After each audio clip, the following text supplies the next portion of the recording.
Nah yang pertama kali ngeliat itu ya, itu si Neneng. Jadi itu kejadiannya saat sore, saat Neneng ini sedang masak gitu buat persiapan makan malam.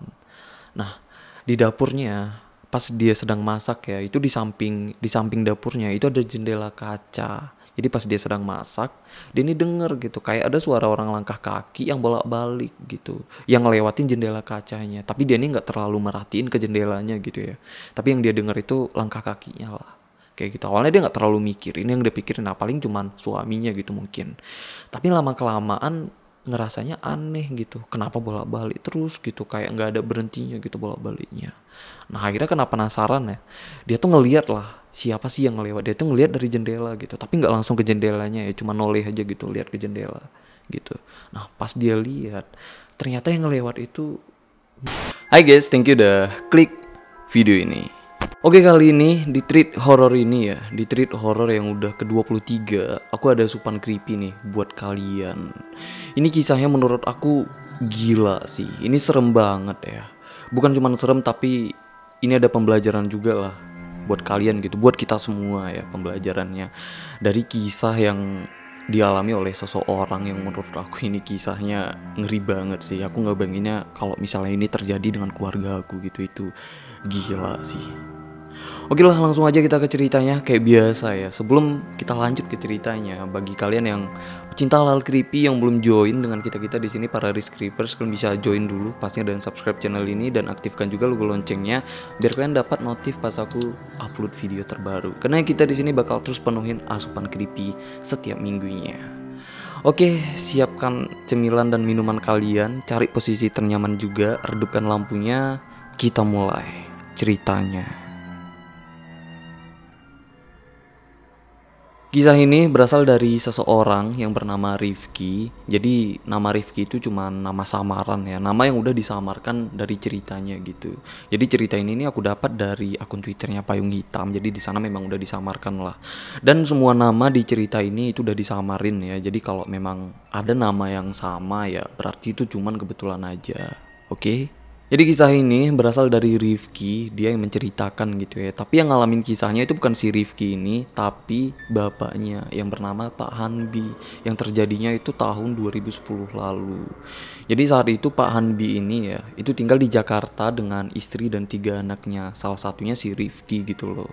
Nah jadi sebelum aku ceritakan nih ya, ini aku ceritakan dulu gimana latar belakang keluarganya Pak Hanbi ini. Karena itu berhubungan banget lah dengan latar belakang keluarganya. Biar kalian paham gitu dengan ceritanya. Jadi mulanya saat Pak Hanbi ini masih muda ya, saat Pak Hanbi ini belum berkeluarga, dia itu dulunya tinggal di sebuah desa, tapi nggak disebutin ya, itu desanya di mana. Yang pasti itu desanya jaraknya 6 jam perjalanan lah dari Jakarta. Nah dia dulunya tuh tinggal di sana gitu dengan keluarga angkatnya. Karena Pak Hanbi ini dulu ya di usianya yang masih 3 tahun, dia itu udah anak yatim piatu kayak gitu lah, udah nggak punya bapak dan ibu lagi. Makanya dia ini diangkat dengan salah satu keluarga yang mana itu keluarganya Mbah Raju. Jadi Mbah Raju ini itu bapak angkatnya Pak Hanbi, yang mana Mbah Raju ini juga itu sayang banget lah dengan Pak Hanbi, sampai dianggap kayak anak kandung gitu, sampai disekolahin juga. Tapi sayangnya istrinya Mbah Raju ya, istrinya Mbah Raju yang bernama Eyang Sumi, itu sebaliknya, itu nggak suka dengan Pak Hanbi. Bukan cuma Eyang Sumi ya, tapi beberapa keluarganya juga itu nggak suka karena ada masalah keluarga antara keluarga aslinya Pak Hanbi dengan keluarga Mbah Raju ini, yang mana itu masalahnya juga nggak bisa diceritakan ya dengan narasumbernya. Nah jadi karena itu ya, karena Mbah Raju suka dan Eyang Sumi nggak suka, jadi itu Mbah Raju dan istrinya ya Eyang Sumi itu sering banget lah bertengkar soal itu. Yang akhirnya karena Eyang Sumi bener-bener nggak suka, akhirnya Pak Hanbi ini tuh bener-bener merasa nggak diterima, yang akhirnya ya di tahun 90-an, yang mana saat itu dia Pak Hanbi ini udah berusia 19 tahun, dia akhirnya mutusin buat ninggalin keluarga angkatnya di desa itu, yang mana dia akhirnya pergi merantau sendiri sebatang kara, yang berakhir dia itu stay dan berkeluarga di Jakarta. Oh ya jadi sorry banget ya kalau suaraku rada nggak enak karena memang baru fit aja sih badan aku, jadi maklum aja ya kalian. Jadi sejak Pak Hanbi ini pergi gitu ya, ninggalin keluarga angkatnya yang ada di desa itu pada tahun 90, itu sampai tahun 2010, itu Pak Hanbi ini bener-bener nggak pernah ketemu ya, bukan cuma nggak pernah ketemu tapi emang nggak pernah sekalipun denger kabar gimana kabar keluarganya yang ada di desa itu gitu loh. Jadi bener-bener kayak udah putus hubungan lah selama 20 tahun. Bukan karena Pak Hanbi lupa ya, tapi Pak Hanbi ini selalu merasa takut dan segan lah kalau mau ngabarin keluarga angkatnya yang ada di desa itu, karena Pak Hanbi ini emang bener-bener merasa udah nggak diterima lagi.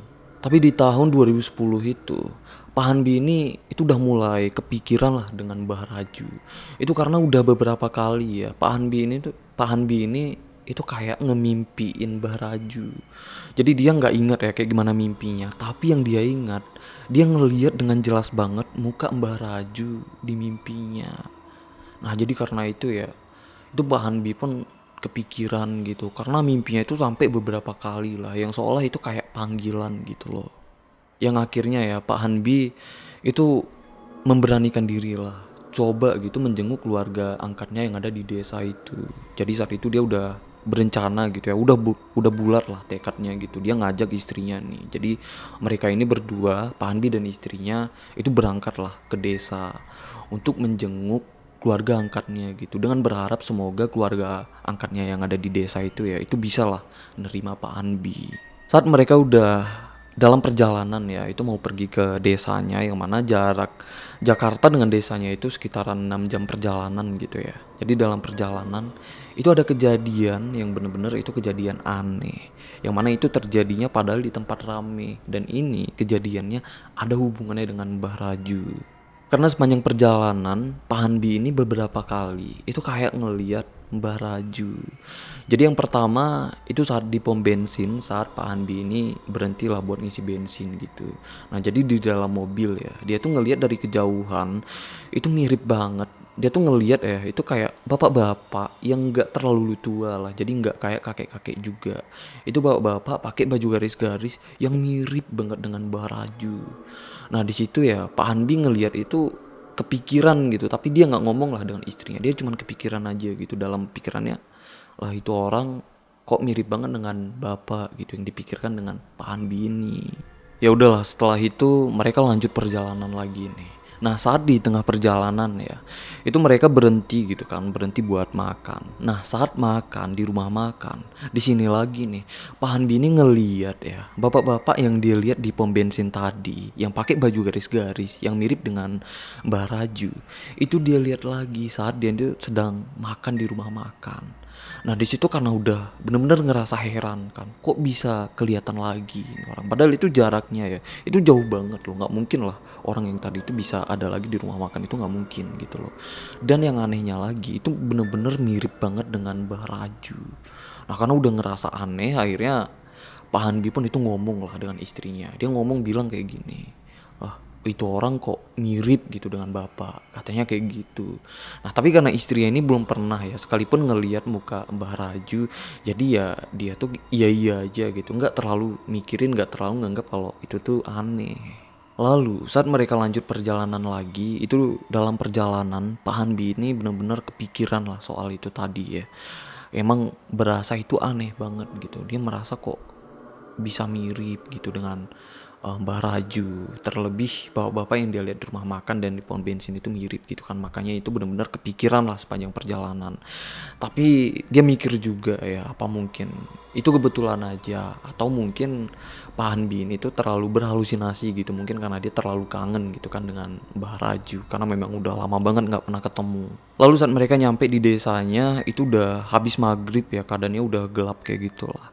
Jadi mereka ini nggak langsung ke rumah Mbah Raju, tapi itu berhenti dulu lah di musola yang ada di desa itu gitu. Jadi itu musolanya ada di perbatasan desa yang biasa disebut dengan musola ujung.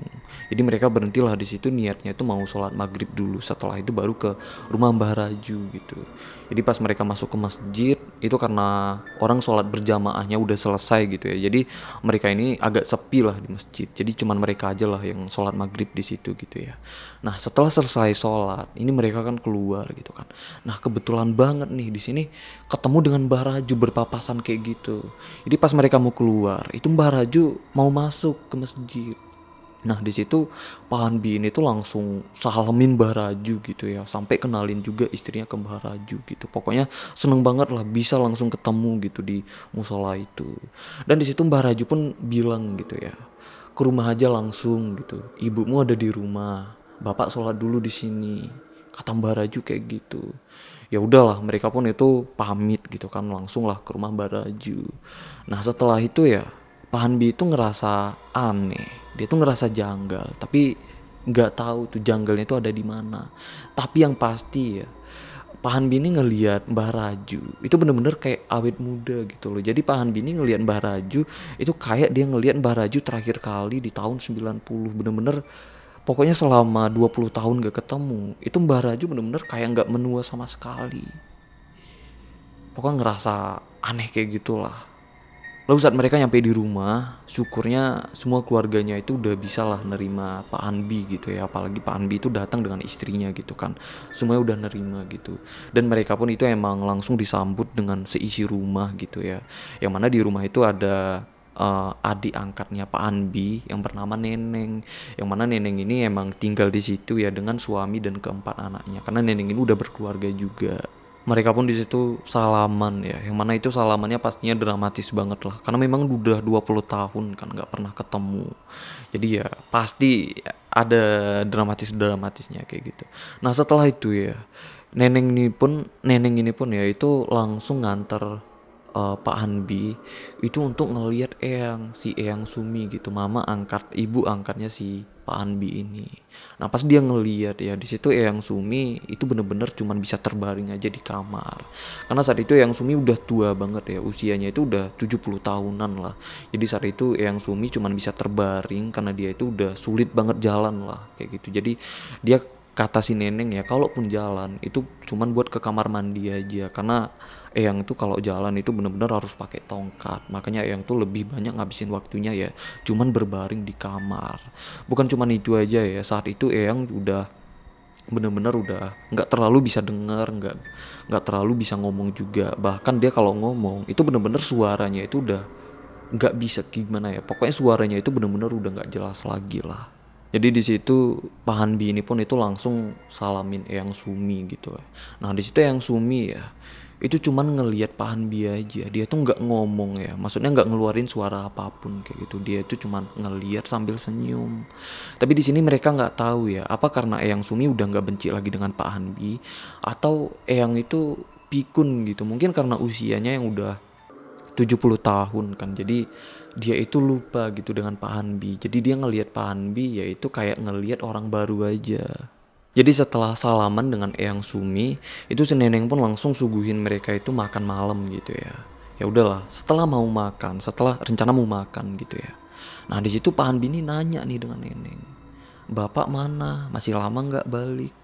Soalnya tadi di musola ketemu bapak, katanya bapak sholat dulu. Nah Neneng denger itu ya, itu langsung kaget. Sekaligus itu kelihatan dari mukanya itu Neneng ini lesu banget, kayak nunjukin ekspresi yang aneh gitu. Nah ditanya kan dengan Pak Hanbi, lah kenapa kok kayak gitu gitu, bapak kemana gitu. Nah dijawab lah sama Neneng ya, ternyata nih Mbah Raju itu udah meninggal. Bahkan Mbah Raju itu udah lama banget meninggal. Mbah Raju meninggalnya itu di tahun 92 ya, atau 2 tahun setelah si Pak Hanbi ini tuh pergi ninggalin keluarga angkatnya. Pak Hanbi dan istrinya itu langsung kaget lah dengar penjelasan dari Neneng. Karena mereka ini ngerasanya ya itu barusan loh ketemu di musola ujung dengan Mbah Raju. Mereka ngeliat jelas banget yang bener-bener di hadapan mereka, bahkan sempat salaman juga. Maka mereka ini kayak percaya nggak percaya lah dengar penjelasan dari Neneng. Akhirnya Neneng pun itu jelasin lagi gitu ya. Katanya beberapa tahun terakhir mereka juga itu emang beberapa kali lah ngeliat Mbah Raju. Yang pasti mereka itu nggak tahu ya apa tujuan Mbah Raju itu menampakkan wujudnya. Bahkan mereka juga nggak tahu itu emang Mbah Raju atau memang sosok jin yang menyerupai Mbah Raju. Yang mana mereka ini kadang ngelihat Mbah Raju di rumah, kadang ngelihat Mbah Raju di luar gitu loh. Yang pasti mereka ini bener-bener nggak tahu apa maksud dari itu semua. Yang mereka takutkan ya itu Mbah Raju takutnya nggak tenang gitu di alamnya. Itulah yang mereka takutkan. Nah di sini Neneng pun ceritain gitu ya ke Pak Hanbi. Katanya sebenarnya ya, Eyang Sumi itu beberapa tahun yang lalu itu masih seger gitu loh. Maksudnya keadaannya itu udah beda banget dengan saat itu. Yang mana beberapa tahun yang lalu Eyang Sumi itu masih sering masak, masih sering belanja juga gitu. Tapi dalam waktu singkat ya, di waktu yang bersamaan juga semenjak mereka mulai ngeliat Mbah Raju itu, Eyang Sumi pun udah mulai sakit-sakitan kayak gitu, kayak bersamaan kayak gitulah. Dan mereka pun itu nggak tahu ya itu ada hubungannya dengan penampakan Mbah Raju atau enggak. Mereka itu bener-bener nggak tahu lah. Nah di sini Pak Hanbi itu bener-bener heran gitu ya. Dia sampai nanya lah, apa yang terjadi dengan kalian gitu? Apa yang terjadi dengan ibu? Apa yang terjadi dengan bapak? Kenapa ini sebenarnya kenapa gitu? Pokoknya Pak Hanbi itu bener-bener udah heran kayak gitulah. Nah di situ akhirnya neneng ini pun ceritain ya, kenapa bisa kayak gitu. Maksudnya ceritain dari awal mula kejadiannya. Awal mula kejadiannya ya, itu terjadi sekitar 2 tahun yang lalu. Nah jadi saat itu Eyang Sumi itu keadaannya itu seger gitu kan, maksudnya normal lah, belum ada sakit apapun. Nah awal mulanya kejadiannya itu Eyang Sumi itu setiap malam itu sering banget ngomong sendiri. Yang awalnya mereka ngiranya ya, oh mungkin Eyang Sumi cuman nigo aja kali, mungkin lagi tidur nigo gitu. Tapi karena udah terlalu sering ya ngomong kayak gitu, dan omongannya juga terasa aneh, yang seolah Eyang Sumi ini itu kayak sedang ngomong dengan Mbah Raju. Akhirnya ditanya kan, yang nanya itu neneng gitu. Ibu semalam ngomong apa? Ibu semalam ngomong dengan siapa? Tanyanya. Eyang Sumi dengan santainya ngejawab kayak gini. Oh, itu bapakmu semalam dateng nanyain tikar. Kata Eyang Sumi kayak gitu. Nah, Eyang Sumi jawabnya itu dengan santai, tanpa takut, tanpa sedih, yang seolah Mbah Raju itu masih hidup gitu loh. Nah besoknya itu kejadian lagi tuh. Yang Sumi ngomong lagi tengah malam, yang seolah ngomong dengan Mbah Raju kan. Ditanya lagi tuh dengan neneng, semalam ngomong dengan bapak lagi bu? Tanyanya kayak gitu. Iya kayak gitu lagi. Pokoknya sering banget lah kayak gitu kejadiannya ya semenjak itu. Dan dari sini juga Eyang Sumi itu udah mulai sering ngeluh gitu. Kakinya kadang sakit, badannya sakit gitu. Dan suaranya pun secara perlahan ya, dalam waktu singkat itu suaranya pun bener-bener kayak udah berubah ya. Bukan berubah kayak gimana, tapi suaranya itu bener-bener udah gak jelas lagi. Sama sekali itu gak bisa diartikan lagi lah kalau dia ngomong. Yang akhirnya ya Eyang Sumi itu cuman bisa terbaring di kamar, nggak bisa jalan, nggak bisa kemana-mana, nggak bisa ngomong juga gitu loh. Nah tapi mereka ini semuanya pasrah ya, karena mereka ini mikirnya ya, mungkin itu karena Eyang Sumi udah tua banget, mungkin karena faktor usia gitu. Jadi mereka pun itu cuman ngejagain Eyang Sumi aja lah di rumah. Itu setiap malam ya, Eyang Sumi itu masih terus loh ngomong tuh, yang ngomong sendiri, yang mana dia tuh ngomong seolah ngomong dengan Mbah Raju. Nah tapi karena suaranya nggak jelas, jadi mereka pun itu emang udah nggak tahu lagi lah yang diomongin dengan yang itu apa. Mereka tuh udah nggak tahu lagi gitu. Sampai mereka pun ya, karena udah selalu kayak gitu, mereka pun itu sampai terbiasa denger yang itu ngomong dengan suaranya nggak jelas setiap malam. Nah dari sini juga itu mereka mulai ngeliat sosok Mbah Raju, yang mana mereka ini ngeliat itu sama kayak si Pak Hanbi ngeliat Mbah Raju. Nah yang pertama kali ngeliat itu ya, itu si neneng. Jadi itu kejadiannya saat sore, saat neneng ini sedang masak gitu buat persiapan makan malam. Nah di dapurnya pas dia sedang masak ya, itu di samping dapurnya itu ada jendela kaca. Jadi pas dia sedang masak, dia ini denger gitu kayak ada suara orang langkah kaki yang bolak-balik gitu, yang ngelewatin jendela kacanya. Tapi dia ini nggak terlalu merhatiin ke jendelanya gitu ya. Tapi yang dia denger itu langkah kakinya lah. Kayak gitu. Awalnya dia nggak terlalu mikirin, yang dia pikirin paling cuman suaminya gitu mungkin. Tapi lama kelamaan ngerasanya aneh gitu. Kenapa bolak-balik terus gitu, kayak nggak ada berhentinya gitu bolak-baliknya. Nah akhirnya kena penasaran ya, dia tuh ngeliat lah siapa sih yang ngelewat. Dia tuh ngeliat dari jendela gitu, tapi nggak langsung ke jendelanya ya, cuma noleh aja gitu lihat ke jendela gitu. Nah pas dia lihat ternyata yang ngelewat itu Mbah Raju. Nah di sini si neneng langsung ngerasa kaget, ngerasa heran gitu ya, apa dia salah lihat gitu. Nah karena penasaran si neneng pun itu langsung keluar lah, ngecek gitu, buat ngecek keluar kayak gitu. Pas dia cek itu nggak ada siapa-siapa. Yang anehnya lagi nih ya, kalaupun itu emang orang lain, itu harusnya masih kelihatan emang masih kelihatan di situ harusnya. Tapi pas dia cek itu bener-bener nggak ada siapa-siapa. Ya udahlah, karena itu sambil kebingungan ya, itu si Neneng lanjut lagi lah masaknya gitu. Malamnya pas sedang makan, Neneng cerita nih dengan suaminya dan adik-adiknya juga ya, dan anaknya juga, pokoknya yang tinggal di rumah itu lah.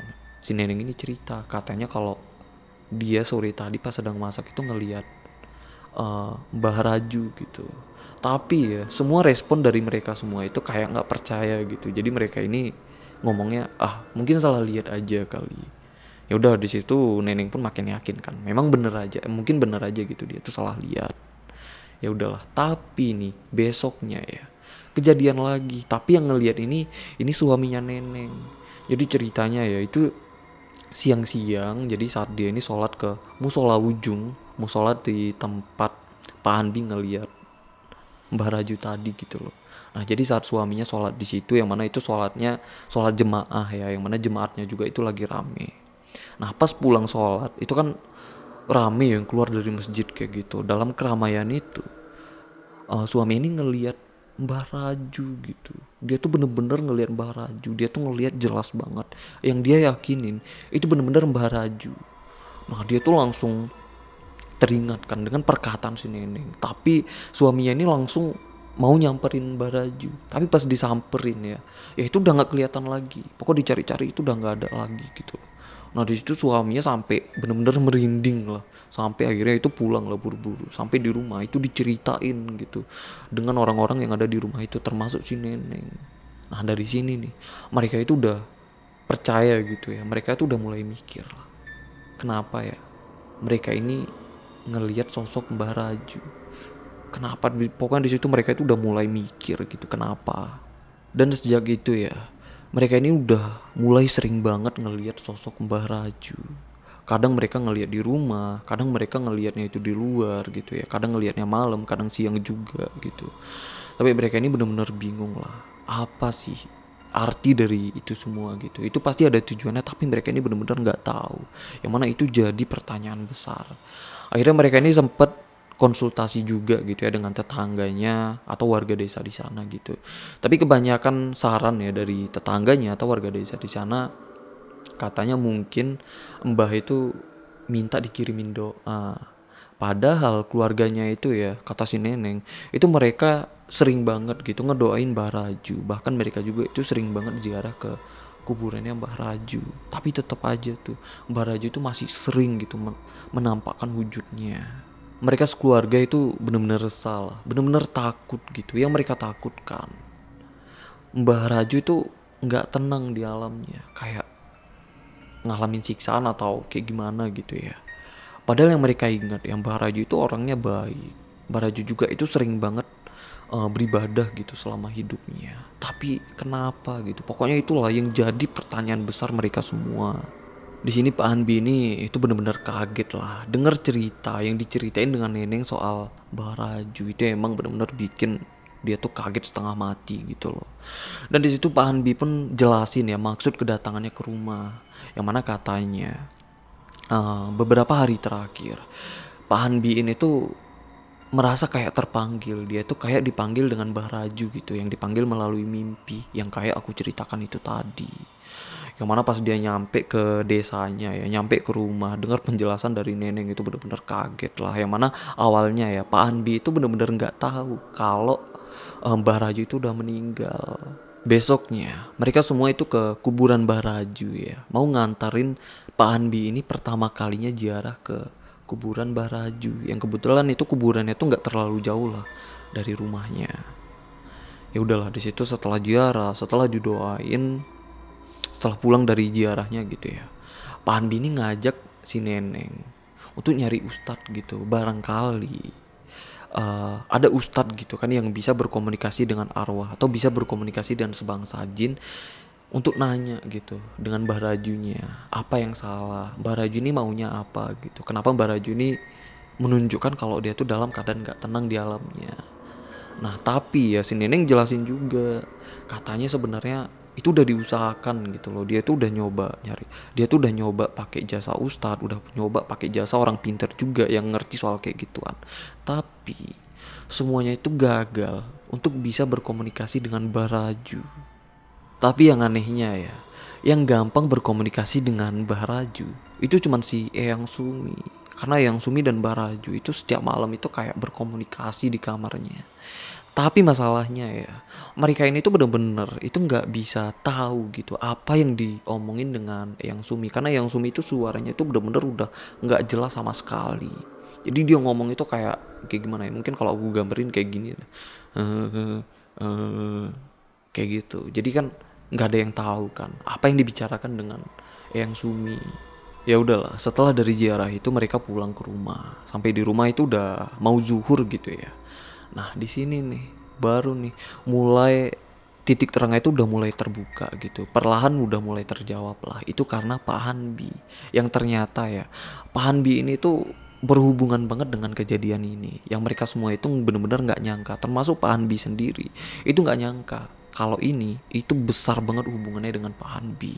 Nah, jadi kejadiannya kayak gini nih. Jadi saat mereka pulang ziarah ya itu udah dekat zuhur, aku ulang lagi nih biar jelas kayak gitu kan, biar jangan salah paham. Nah, jadi pas mereka pulang itu Pak Hanbi ini mandi lah gitu ya. Selesai mandi, dia ini nyamperin si Neneng nih, minta baju sholat karena katanya dia nih pengen sholat di musola ujung gitu, sholat zuhur di musola ujung. Ya udahlah, Neneng pun itu tanpa pikir panjang itu langsung nganter Pak Hanbi ini ke kamarnya Mbah Raju yang saat itu kamarnya itu udah lama nggak kepake gitu ya. Jadi di kamarnya itu ada lemari. Di dalam lemari itu emang masih tersimpan dengan rapi baju Mbah Raju yang udah lama banget gitu. Nah, jadi karena bajunya itu semua udah lama ya, udah bau juga, bau karena udah lama disimpan kayak gitu ya. Jadi si Neneng ini kayak ragu gitu. Katanya, "Oh, kok mau sholat pakai baju suaminya dia aja gitu." Maksudnya suami si Neneng ini aja buat sholat, jangan pakai baju itu ntar takutnya gatel. Maksud Neneng kayak gitu.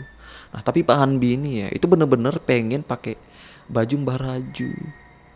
Ya udahlah, Neneng ini pun ngeluarin ya baju Mbah Raju gitu yang dari lemari itu maksudnya biar si Pak Hanbi ini tuh milih sendiri.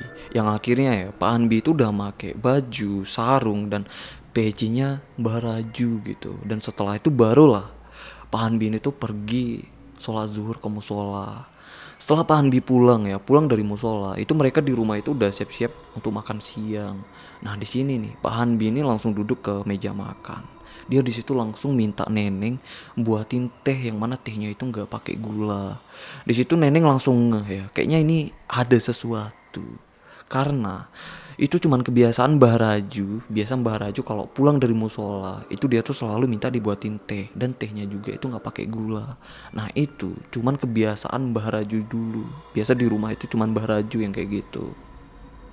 Nah, Neneng ini udah ngerti nih, udah kayaknya ada sesuatu yang terjadi dengan si tubuhnya Pak Hanbi gitu ya. Ya udahlah, akhirnya Neneng ini pun itu langsung ngebuatin tehnya. Dan itu langsung disuguhin ke Pak Hanbi di situ ya yang sedang duduk di meja makan.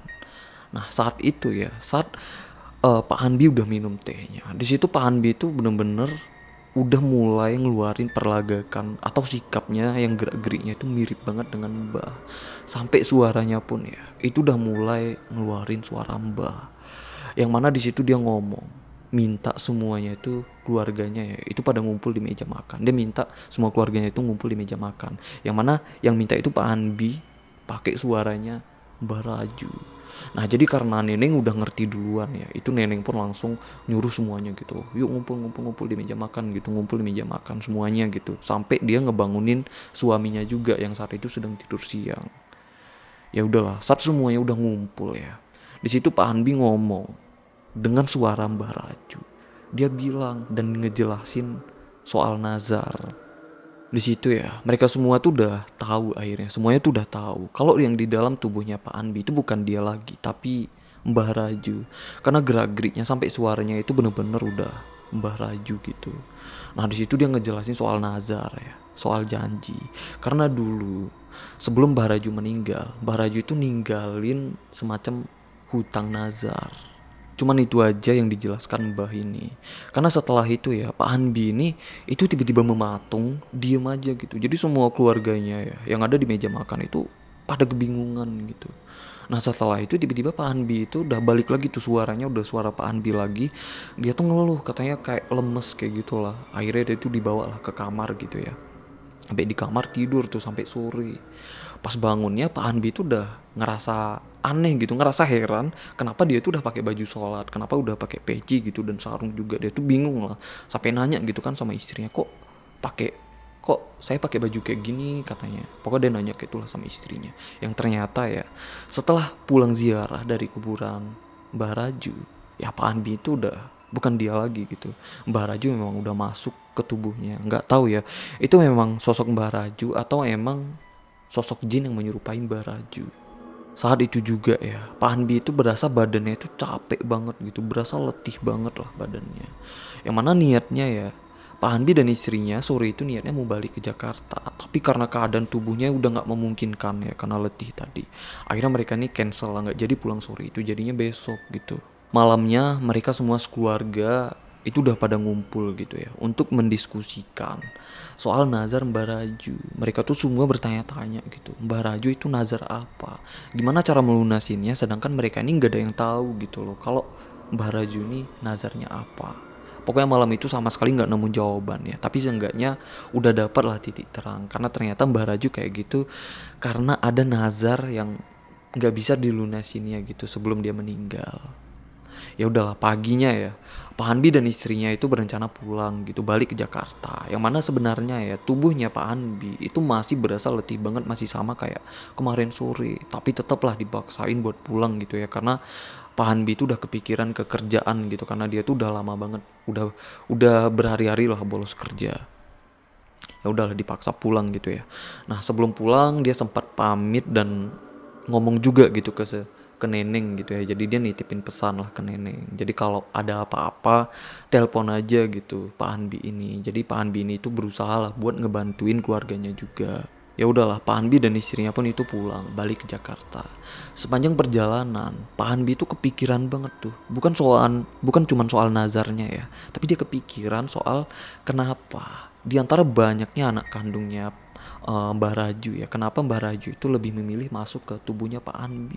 Di situ tuh Pak Hanbi itu kebingungan dan takut juga, yang pastinya dia takut lah kenapa-kenapa gitu kan. Nah tapi sebenarnya ya saat itu Pak Hanbi ini tuh belum ngerti gitu apa yang terjadi. Sebenarnya ada alasannya kenapa Mbah Raju itu lebih memilih masuk ke tubuhnya Pak Hanbi. Itu ada alasannya, tapi nanti di akhir ceritanya aku jelasin gitu. Singkat cerita, sampai di Jakarta, Pak Hanbi ini masih berasa kalau tubuhnya itu berasa capek banget ya, berasa letih banget sama kayak sebelum-sebelumnya saat setelah kerasukan itu gitu loh. Itu masih berasa sampai seminggu loh saat dia ini udah di Jakarta. Di situ Pak Hanbi bener-bener ketakutan banget ya, dia panik banget lah. Yang ditakutkan Pak Hanbi ini ya, dia takut kayak kejadian yang terjadi dengan Eyang Sumi yang kayak diceritakan si Neneng gitu. Karena dalam waktu singkat Eyang Sumi itu kan tiba-tiba nggak bisa jalan gitu ya, badannya itu berasa sakit dan nggak bisa ngomong juga, nggak bisa dengar juga gitu loh. Itu yang ditakutkan Pak Hanbi ini, karena kan itu ada hubungannya. Awalnya mereka mikirnya itu ada hubungannya, jadi makanya nih Pak Hanbi itu ketakutan banget. Tapi setelah seminggu syukurnya rasa letih di badannya Pak Hanbi pun itu udah perlahan udah hilang gitu ya. Lalu beberapa bulan kemudian, setelah lama ya Pak Hanbi ini nunggu kabar dari Neneng. Akhirnya dikabarin juga nih, Neneng nelpon katanya Pak Hanbi itu harus datang, harus segera pulang ke desa gitu. Karena ada hal penting yang harus dibicarakan, yang mana ini berkaitan dengan Mbah Raju. Ya udahlah, dengar kabar dari Neneng ya, itu Pak Hanbi pun langsung siap-siap lah, pergi dengan istrinya dan juga dengan Rifki anaknya Pak Hanbi ini gitu, pergi ke desa itu.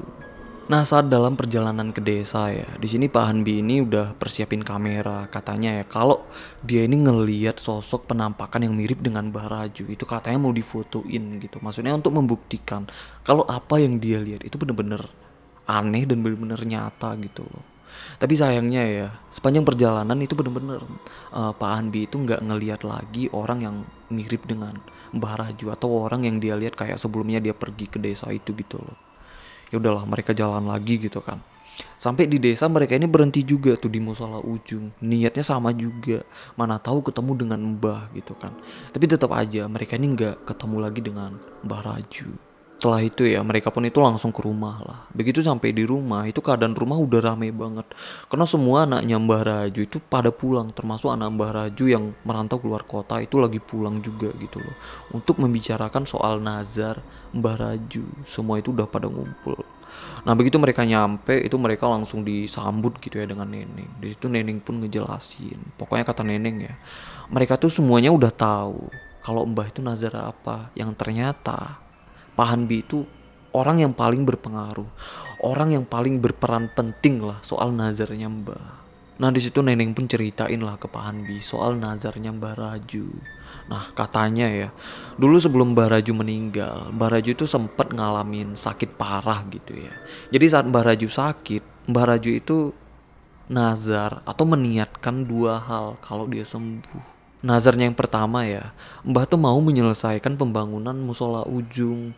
Yang saat itu musolanya itu sedang tahap pembangunan, tapi pembangunannya itu terhenti gitu karena emang kesulitan biaya. Jadi karena Mbah Raju itu kayak kasihan gitu ya ngelihat warga desa di sana sholat dalam keadaan musolanya yang kurang layak kayak gitu. Makanya nih Mbah Raju tuh berniat mau menyelesaikan pembangunan musolanya, yang mana saat itu musola Ujung itu emang satu-satunya musola yang ada di desa mereka saat itu. Dan yang kedua, Mbah Raju juga meniatkan ya, menazarkan gitu, kalau dia sembuh, kalau dia udah punya tenaga lagi, dia itu bakal nyari Pak Hanbi yang udah pergi ninggalin keluarganya gitu. Karena saat itu Mbah Raju itu mikir kalau Pak Hanbi pergi sendiri sebatang kara itu pasti dia akan menderita di luar sana gitu loh.